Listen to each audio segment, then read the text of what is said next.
नमस्कार दोस्तों, मैं हूं आपका दोस्त सुरेश सम्यक। सम्यक साइको वेलनेस सेंटर की ओर से आप सभी का स्वागत करता हूं। दोस्तों, आज हम एक और नए विषय के बारे में जानेंगे और वह विषय है सफलता के मनोवैज्ञानिक सूत्र। सफलता के 3 मनोवैज्ञानिक सूत्र। वो 3 मनोवैज्ञानिक सूत्र कौन से हैं, उस पे ही आज हम विस्तार से जानेंगे। जो मैंने अपनी पुस्तक पहल एक कदम कामयाबी एवं आनंद की ओर, उसमें विस्तार से दिया हुआ है, उसी में से कुछ संदर्भ जानने की कोशिश करते हैं। तो दोस्तों, हम सब जानते हैं कि व्यक्ति बहुत बार हद से ज़्यादा कठिन परिश्रम करता है पर उसे कोई परिणाम नहीं मिलता। आपने बहुत बहुत से ऐसे व्यक्ति को भी देखा होगा कि जो 18-18 घंटे लगातार कार्य करते हैं पर फिर भी इतने सफल नहीं होते। जितनी वह मेहनत करते हैं उतना उतने फल नहीं मिलता उनको। क्यों? क्योंकि वे उचित दिशा में मेहनत नहीं करते। जब आप सही दिशा में मेहनत नहीं करते तब आपका समय और ऊर्जा उचित जगह कार्य नहीं करता है। तो फिर ये गधे की तरह मेहनत करने से कुछ फ़ायदा नहीं होता है। मेहनत तो खूब करनी है पर सही दिशा में और स्मार्ट तरीके से, ताकि परिणाम अच्छा और जल्दी मिले। इसके लिए हमारे मन के जो मनोवैज्ञानिक सिद्धांत है उनके अनुसार अगर कार्य किया जाए तो सफलता जल्दी मिल सकती है, और वह भी कम मेहनत में। कैसे? आइए पहले इसे विस्तार से समझते हैं। सफलता के 3 मनोवैज्ञानिक घटक या 3 मनोवैज्ञानिक सूत्र। पहला सूत्र है इच्छा। दूसरा सूत्र है जिद यानी अपेक्षा। और तीसरा है कल्पना यानी कि विजुअलाइजेशन। इच्छा, अपेक्षा और कल्पना ही व्यक्ति की मनचाही सफलता को दिशा देते हैं। यही तीनों मनोवैज्ञानिक घटक ही व्यक्ति के सफलता के लिए एक आकार देते हैं।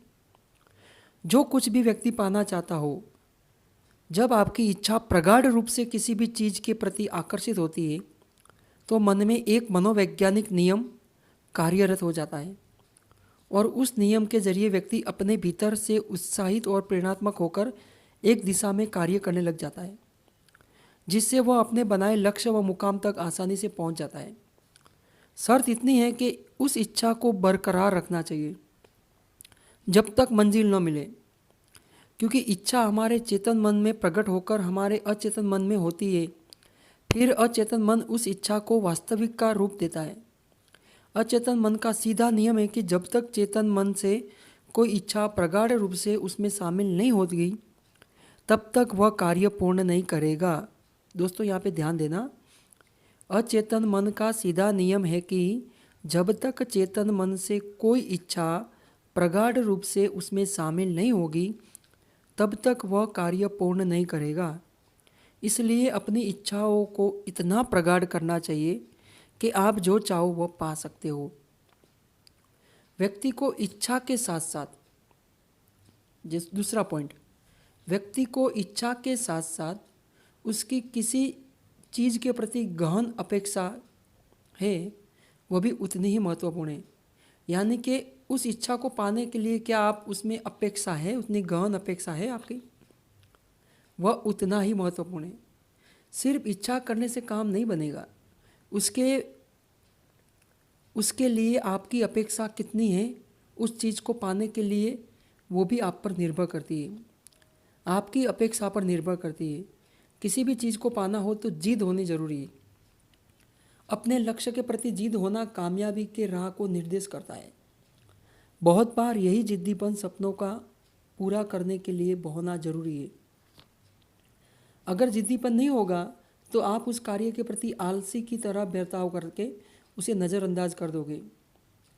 इसलिए सिर्फ इच्छा से काम नहीं चलेगा दोस्तों, अपनी अपेक्षा, दृढ़ अपेक्षा होनी चाहिए, यानी जिद होनी चाहिए। मैंने मन में इच्छा की और उसको पाने के लिए मुझे दृढ़ अपेक्षा रखनी चाहिए, तो ही काम बनेगा। ये दूसरा विकल्प है। जब इच्छा और अपेक्षा दोनों किसी चीज़ को पाने के लिए दृढ़ हो जाए तब आप कल्पना शक्ति के ज़रिए, अपने लक्ष्य के ज़रिए कल्पना करें। यानी कि तीसरा विकल्प, कल्पना शक्ति, इमेजिन। फिर से कहता हूँ, जब इच्छा और अपेक्षा दोनों किसी चीज़ को पाने के लिए दृढ़ हो जाए, तब आप कल्पना शक्ति के जरिए अपने लक्ष्य को पाने के लिए कल्पना करें, विजुअलाइजेशन करें, ताकि एक प्लान आपके मन मस्तिष्क में बन जाए और उसके अनुसार फिर आपकी सफलता के लिए दौड़ चालू हो जाए।